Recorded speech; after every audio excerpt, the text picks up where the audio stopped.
Nosotros somos el equipo número 6 y les vamos a hablar de las fallas en aleaciones no ferrosas.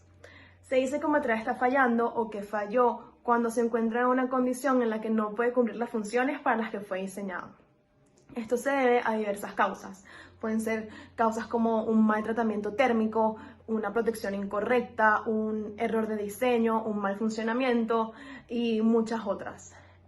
Esta falla trae consigo varias consecuencias. Las dos más importantes son las consecuencias económicas y las consecuencias de protección de vida. Las económicas ya vienen asociadas directamente con la empresa, ya que van a gastar plata en comprar un nuevo material, y las consecuencias de vida son de la persona, ya que el momento que se daña el material, este puede traer consigo daños y puede dañar a otras personas en el momento de que se falla. Esto se tiene que evitar al máximo. Uno tiene que tener claridad en el funcionamiento del material y cuál es su objetivo y para qué sirve. El material se tiene que analizar para poder evitar este tipo de errores y así asegurar su funcionamiento correcto. En esta investigación vamos a hablar de muchos tipos o de vamos a hacer un desglose en las fallas en las aleaciones no ferrosas. Vamos a hablar de las clases de fracturas, de los fundamentos y análisis, de las normas americanas y europeas de las fallas, de la corrosión, de la prevención y de muchas otras cosas más.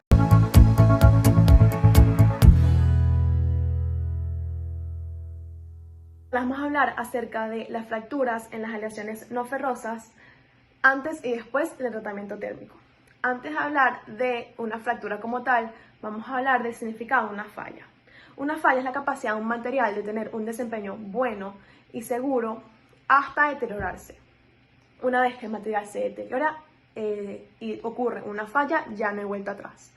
Las fallas ocurren por corrosión, puede ser una fractura, una torcedura, un desgaste, una inestabilidad elástica, entre otras. Una fractura es la separación de un sólido en dos o más partes. Esta se debe a una fuerza muy grande aplicada en él. Los materiales tienen factores de seguridad que evitan que las fracturas se creen. Sin embargo, en las malas prácticas, estas se forman. Hay dos tipos de fracturas en las aleaciones no ferrosas: la fractura dúctil y la fractura frágil. Ahorita vamos a hablar de la fractura dúctil. La fractura dúctil ocurre después de la deformación plástica y es una propagación lenta de una fisura formada. Esta se divide en tres etapas de formación. La etapa número 1 es cuando el material presenta una estricción y comienzan a formarse pequeñas cavidades. La etapa número 2 es cuando estas cavidades generan fisuras que se van propagando perpendicularmente hacia la superficie y son perpendiculares al esfuerzo aplicado.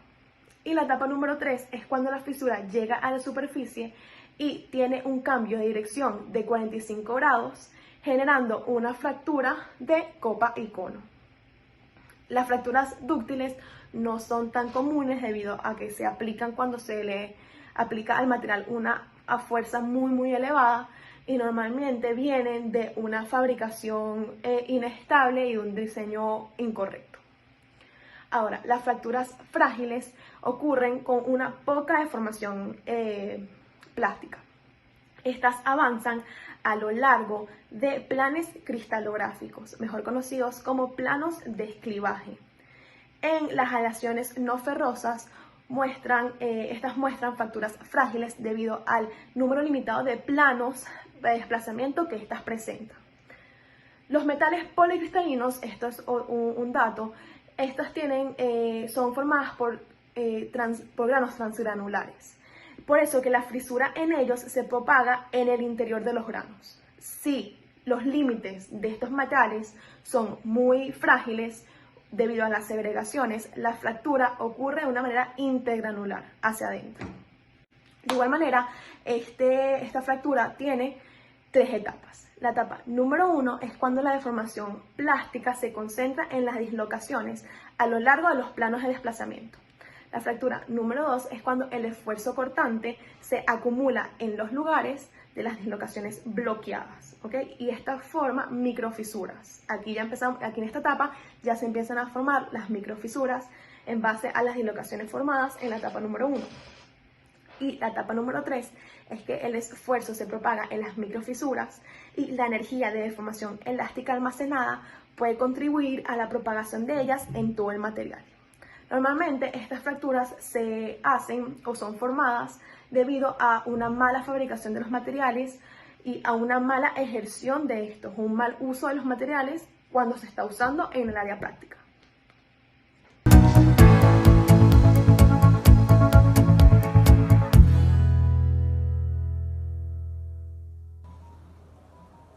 En el momento de analizar una falla en un sistema, tenemos que tomar en cuenta 7 fundamentos para analizarlas. El primer fundamento es el diseño de la pieza o del producto. El diseño tiene que ser llevado a cabo con los cálculos matemáticos, físicos y mecánicos necesarios y apropiados para determinar las funciones del producto. El segundo aspecto o fundamento es la selección adecuada del material. Estamos hablando sobre materiales no ferrosos, por lo tanto es importante que tengamos en cuenta la variedad de materiales no ferrosos que tenemos para llevar a cabo una pieza o un producto. Si la selección del material no es la adecuada, es muy probable que las propiedades con las que estamos contando no sean suficientes para aguantar los esfuerzos o las resistencias que necesita la pieza. De tercero, tenemos el tratamiento térmico. El tratamiento térmico es utilizado para exponenciar o potenciar las capacidades o las propiedades de la pieza que estamos llevando a cabo a base del material no ferroso. Si este tratamiento térmico es realizado deficientemente o incorrectamente, incrementa las posibilidades de que no contemos realmente con las propiedades que creíamos contar con. De cuarto, tenemos el mecanizado deficiente. Si tenemos una pieza con mecanizado deficiente, es decir, con las dimensiones incorrectas o los radios incorrectos que necesita para llevar a cabo una cierta función, es muy probable que falle. Al igual que esto, el montaje también tiene que ser de la mayor eficiencia posible. Si el montaje es deficiente, la pieza va a tender a desalinearse y se van a producir esfuerzos y momentos con valores más altos con los que contábamos y por lo tanto la pieza va a fallar. Después tenemos el mantenimiento. El mantenimiento tiene que ser llevado con la programación, la planificación y contando con un mantenimiento sistemático preventivo correcto, realizado con una frecuencia establecida para poder garantizar que la pieza no se desgaste prematuramente. Y finalmente tenemos la corrosión. La pieza y el material no ferroso de la que está hecha la pieza no tiene que ser considerada con los agentes externos a la cual se va a exponer. Si los agentes externos no son considerados, la pieza va a tener corrosión y por lo tanto se va a desgastar más rápidamente. Listo.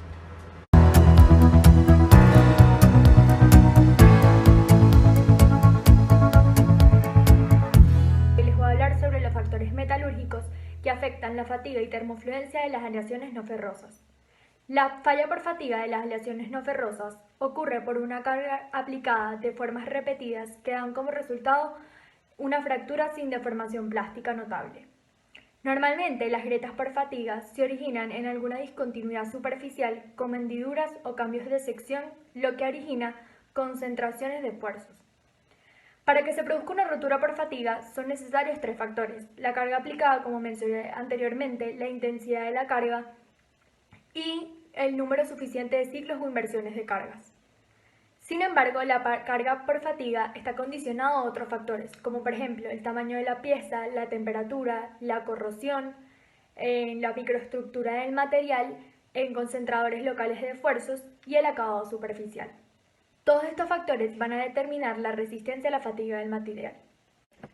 Las propiedades de la fatiga de un material se determinan por medio de un ensayo de fatiga.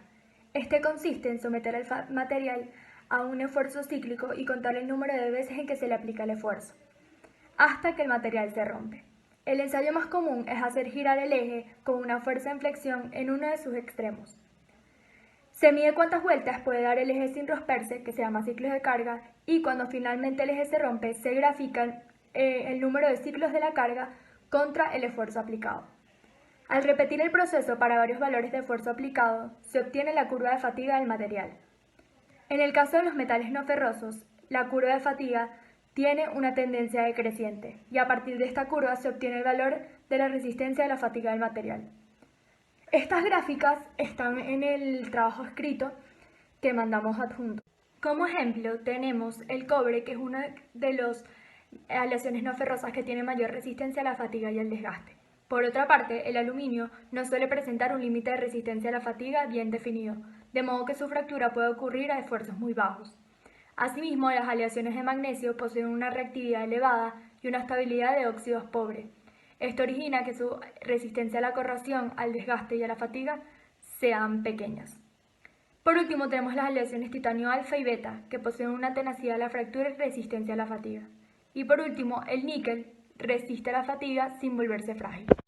En cuanto a la termofluencia, tenemos que es la deformación plástica que puede sufrir un material a una temperatura elevada y durante periodos largos de tiempo, aun cuando el esfuerzo aplicado sea menor a la resistencia a la fluencia. Esto es causado por los movimientos de dislocaciones que afectan a la estructura cristalina. La dislocación se mueve perpendicular a su plano de desplazamiento. Existe una formación de solución sólida por aleación que consiste en añadirle impurezas a una aleación no ferrosa para aumentar su resistencia.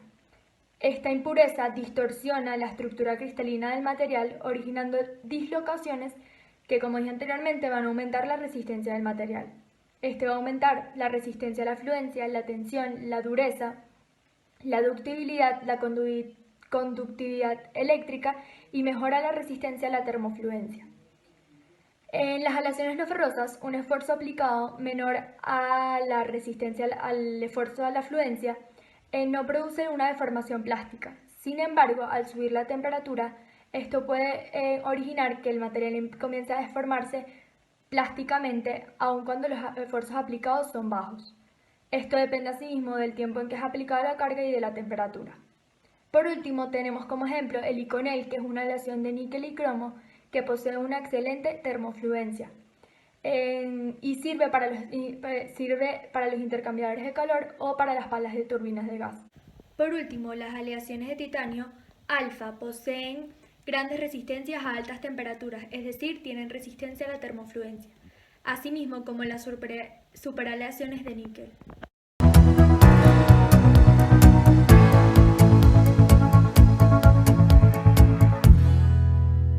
Soy Andrés Fumayor y les voy a hablar de la corrosión en las aleaciones no ferrosas. La corrosión se define como el deterioro de un material debido al ataque químico producido por su ambiente, por lo que la velocidad de este proceso se debe a factores como la temperatura, el nivel de concentración tanto de los productos como de los reactivos, el esfuerzo mecánico al que está sometido y a la erosión. La corrosión por ataque electroquímico se debe a que los metales tienen electrones libres que son capaces de construir celdas electroquímicas en su interior, las cuales están compuestas por una zona catódica, una anódica, que es donde ocurre la corrosión, un electrolito, que es la solución conductora de electricidad, y la corriente eléctrica que fluye a través de la celda. El proceso de corrosión se da cuando en el ánodo del metal corroído existe la reacción de oxidación o reacción anódica, que es donde el material desprende electrones y se forman cationes. La corriente positiva pasa al electrolito y posteriormente al cátodo, donde ocurre la reacción de reducción o reacción catódica, que es donde se consumen los electrones. Tanto la reacción de reducción como la reacción de oxidación deben ocurrir al mismo tiempo para evitar que se acumule una carga eléctrica en el metal. Un buen ejemplo de este tipo de corrosión en las aleaciones no ferrosas es la que se obtiene al reaccionar un trozo de zinc metálico con ácido clorhídrico, donde se obtiene la oxidación del metal y la reducción de los iones hidrógenos para formar hidrógeno gas. En algunos casos de corrosión electroquímica tiene lugar una pila galvánica entre los electrodos. Esta se produce debido a que se utilizan dos metales distintos con diferentes potenciales eléctricos, en donde el metal que se utiliza como ánodo es el que se ve afectado por la corrosión y a su vez es el material más electronegativo de la pareja. Un ejemplo de corrosión galvánica es cuando se oxidan las láminas de acero corrugado, que se generaliza cuando el recubrimiento es zinc, que al ser menos noble que el acero subyacente es atacado preferentemente y se rompe, generando la oxidación del acero subyacente. Ocurre el caso contrario cuando el material que cubre es más noble que el acero, como es el caso, por ejemplo, de una lata recubierta de estaño, donde el material que se queda acabado preferentemente es el acero. La corrosión seca ocurre mediante la reacción química entre un metal y un gas, que por lo general es oxígeno, los halógenos, monóxido de carbono o el vapor de agua. El resultado de esta reacción es la formación de óxidos, y se debe a factores como la temperatura a la que está sometido el material metálico, la presión del gas y la pureza, el estado superficial y la estructura del metal. Por esto es necesario tener en cuenta las altas temperaturas a las que se someten los materiales en el diseño de turbinas de gas, motores, equipamientos para petroquímicas, entre otros. La tendencia de un material a reaccionar con oxígeno viene dada por su nivel de energía de formación, y la oxidación se da cuando este nivel de energía es negativo, como es el caso de la mayoría de los metales. La corrosión por esfuerzo o tensión se debe a una combinación de los esfuerzos de tensión a los que está sometido el material y a un ambiente corrosivo específico. Este tipo de corrosión por lo general tiene una etapa de inicio y de propagación de la rotura, que se debe a una grieta producida por el esfuerzo y que se expande a lo largo de la sección del material, mientras actúa una disolución anódica producto de la corrosión electroquímica. Este tipo de corrosión es susceptible solo para algunas combinaciones de aleaciones y ambientes corrosivos específicos.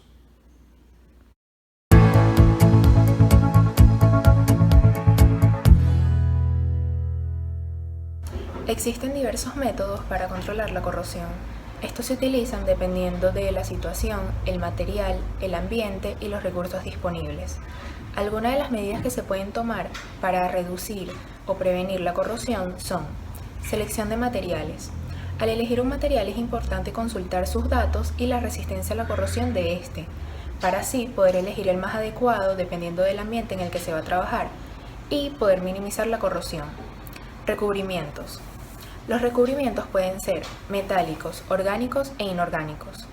Los recubrimientos metálicos son cuando se utiliza un metal con alta resistencia a la corrosión para aplicarlo sobre otro metal y de esta forma protegerlo, separándolo del ambiente corrosivo.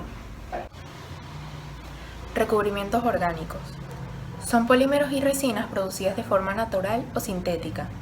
En su mayoría se utilizan como líquidos que se secan o endurecen, creando barreras delgadas, resistentes y de esta forma protegiendo al metal de su entorno corrosivo. Recubrimientos inorgánicos. Son utilizados para obtener un acabado durable y liso. Los más comunes son esmaltes vítreos, revestimientos de vidrio y cerámicos. Diseño. Al diseñar un sistema se deben considerar los materiales y los requerimientos de propiedades mecánicas, térmicas y eléctricas. En el diseño es de gran importancia seguir una serie de reglas para minimizar o prevenir la corrosión. Protección catódica y anódica. Protección catódica. Con este método se puede controlar el efecto de la corrosión. Esto se logra mediante la conexión de un ánodo de sacrificio al metal que se quiere proteger, haciéndolo un cátodo. Protección anódica. Es un método relativamente nuevo y se basa en la protección de un metal mediante la aplicación de una corriente anódica externa, formando una película pasiva protegiendo al metal y sus aleaciones. Alteraciones del ambiente. El ambiente en el que se encuentra un material es un factor de gran importancia para determinar la severidad de la corrosión. Algunos de los métodos más utilizados para disminuir la corrosión mediante cambios ambientales son: disminución de la temperatura. Las velocidades de reacción son menores a temperaturas bajas, por lo que esto ayuda a disminuir la corrosión. Disminución de la velocidad de líquidos. Al disminuir la velocidad de un fluido corrosivo, se reduce la corrosión por erosión que éste causa. Eliminación de oxígenos en líquidos. En la medida de lo posible se puede suprimir el oxígeno de las soluciones de agua y de esta forma disminuir la corrosión que éste causa. Reducción de concentraciones de iones. Al reducir la concentración de iones corrosivos, se disminuye la velocidad con la que estos corroen un metal. Y, por último, adición de inhibidores a los electrolitos. Como los inhibidores son catalizadores de retardos, estos van a hacer que la velocidad de corrosión sea menor, por lo que la corrosión se va a disminuir.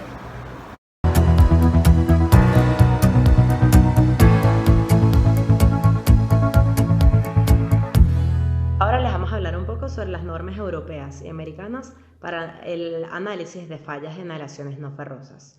Como hemos mencionado en secciones anteriores, existen muchas causas para este tipo de fallas, y las normas que voy a mencionar ahora son las que garantizan que, conociendo las características mecánicas y físicas del material, así como sus límites de resistencia, entonces el metal no ferroso se utilice adecuadamente para evitar que éste falle. Una de las normas más importantes que debemos mencionar son las normas ISO, de la Organización Internacional de Normalización o Estandarización, que crean normas o estándares para asegurar la calidad, la seguridad y la eficiencia de productos y servicios. Dentro de las normas ISO, la más importante en nuestro caso es la ISO-N, que se encarga de regular el uso del aluminio. Este es un material que se utiliza mucho para la industria aeroespacial, para la aviación, para la fabricación de llantas, entre otras. Y lo que hace la ISO-N básicamente es regular el mecanizado del aluminio, categorizándolo de la siguiente forma. En primer lugar, dicta que es un material de viruta larga y con un control de la viruta relativamente fácil si ésta está liada.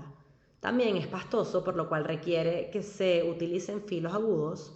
Tiene una fuerza de corte específica de entre 350 a 1350 newtons sobre milímetros cuadrados y un margen limitado de fuerza de corte y de potencia requerida para mecanizar este producto. También otra norma muy importante que se debe tomar en cuenta son las estipuladas por la Sociedad Americana para Pruebas y Materiales, o la ASTM según sus siglas en inglés, la cual desarrolla y publica acuerdos voluntarios de normas técnicas para muchísimos materiales. Sin embargo, las que nos interesan a nosotros es el Comité B02, que es el que establece las normas para los metales no ferrosos y las aleaciones. Y este comité fue fundado en 1902. Y de acuerdo a que se encuentren nuevas propiedades de las aleaciones o se surjan nuevas aleaciones, entonces estas normas se modifican o se agregan. Las más relevantes para el análisis de las fallas en los metales no ferrosos son la B01, que es para conductores eléctricos, B02, que es para metales y aleaciones no ferrosas, B05, que son cobres y aleaciones de cobre, B07, que es para metales y aleaciones ligeras, entre otras. También otras muy importantes y que debemos mencionar, ya que son muy importantes dentro de varias industrias, son la B688, que es específicamente para planchas y láminas de acero, cromo, níquel, molibdeno, y la B443, que es para planchas de níquel, cromo, molibdeno y columbio. Es importante acotar que hay miles de normas que se deben tener en cuenta a la hora de manipular los metales no ferrosos para prevenir que esto falle, y que si se llega a la conclusión de que el material falló por negligencia de alguna de estas normas, entonces existen consecuencias muy severas para la compañía que mecanizó el producto. En conclusión, los materiales no ferrosos tienen ciertos aspectos que influencian en el desempeño de los mismos. Estos pueden producir fallas y es por esto que hay que analizarlas como se analizó en esta exposición. Todo depende para que estos materiales puedan ser utilizados y tengan su 100% de efectividad, ya que sabemos las prevenciones que se toman en cuenta para que ocurra una falla. Todo esto es necesario para nuestras aplicaciones como ingenieros en un futuro.